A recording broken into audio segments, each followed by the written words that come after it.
ఓం నమో వెంకటేశాయ. తిరుపతి వెళ్లిన ప్రతి భక్తుడు తిరుచానూరు పద్మావతి అమ్మవారిని దర్శించుకోవడం ఆనవాయితీ. కానీ అమ్మవారి ఆలయానికి సరిగ్గా ఎదురుగా పద్మసరోవరం గట్టున ఉన్న అత్యంత శక్తివంతమైన శ్రీ సూర్యనారాయణ స్వామి ఆలయం గురించి మీకు తెలుసా? సాక్షాత్తు శ్రీనివాసుడే స్వయంగా ప్రతిష్ఠించిన ఈ అరుదైన సూర్య దేవాలయం విశిష్టత ఏంటో ఈ రోజు వీడియోలో తెలుసుకుందాం.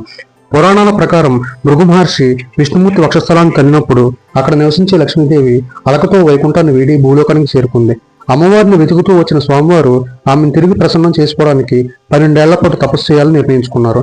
అప్పుడు సూర్యభగవానుడి అనుగ్రహం కోసం శ్రీ సూర్యనారాయణ స్వామివారిని ఇక్కడ ప్రతిష్ఠించి ఆరాధించారు. స్వామివారి భక్తికి మెచ్చిన సూర్యుడు తన కిరణాలతో పద్మ సరోవరంలోని బంగారు తామర పువ్వు వికసించేలా చేశాడు. ఆ పువ్వు నుండే పద్మావతి అమ్మవారు ఉద్భవించారు. అందుకే దీనిని భాస్కర క్షేత్రం అని కూడా పిలుస్తారు. సాధారణంగా సూర్యదేవాలు తక్కువగా ఉంటాయి. అందులోనూ వెంకటేశ్వర స్వామి స్వయంగా ప్రతిష్ఠించిన విగ్రహం కావడం ఇక్కడ ప్రత్యేకత.